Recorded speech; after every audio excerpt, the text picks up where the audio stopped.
සුබ දවසක් වේවා කියලා ප්‍රාර්ථනා කරනවා ක්‍රීඩාශීලී ඔබ සැමට. ඉතින් මේ දිනවල ඉන්දියා ප්‍රීමියර් ලීග් ක්‍රිකට් තරගාවලිය පැවැත්වෙනවා කියලා අපි කවුරුත් දන්නවා. ඒ අනුව මේ දිනවල ශ්‍රී ලංකා ක්‍රිකට් ප්‍රේක්ෂකයන් IPL තරගාවලිය ඉතාමත් උද්‍යෝගයෙන් නරඹනවා.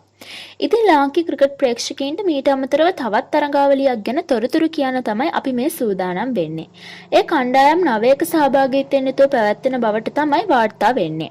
ඉතින් මේ කණ්ඩායම් 9 අතරට ඕස්ට්‍රේලියාව, එංගලන්තය, ඉන්දියාව, නවසීලන්තය, සිංගප්පූරුව, දකුණු අප්‍රිකාව, ශ්‍රී ලංකාව, එක්සත් අරාබි එමිරාජය සහ ඇමරිකා එක්සත් ජනපදය යන කණ්ඩායම් ඇතුළත් වෙනවා. මේ තරගාවලිය සැප්තැම්බර් මාස 27 වෙනිදා තමයි ආරම්භ වෙන්නේ. ඉතින් මෙම තරගාවලියේ සුවිශේෂත්වයක් වෙන්නේ මේ තරගාවලිය ගෘහස්ත ක්‍රිකට් තරගාවලියක්.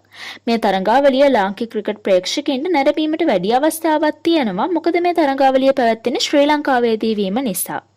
ඉතින් ගෘහස්ත ක්‍රිකට් ක්‍රියාවේ ශ්‍රී ලංකා ක්‍රිකට් ක්‍රීඩා ලෝලීන්ට නව අත්දැකීමක් වෙනවා. ඒ වගේම මේ තරගාවලියට පෙර ශ්‍රී ලංකා ජාතික කණ්ඩායම ක්‍රීඩා කරන තරගාවලි මෙන්ම සැප්තැම්බර් මාසයේදී 2025 ආසියානු කුසලාන ක්‍රිකට් තරගාවලියද පැවැත්වීමට නියමිත බවට තමයි වාර්තා වෙන්නේ. ඉතින් ක්‍රිකට් ලෝකයේ මේ වගේ අලුත් වෙන නවතම තොරතුරු දැනගන්න අපේ channel එක subscribe කරලා bell button එකත් click කරලා තියාගන්න. ඔයාලා හැමෝටම සුබ දවසක්.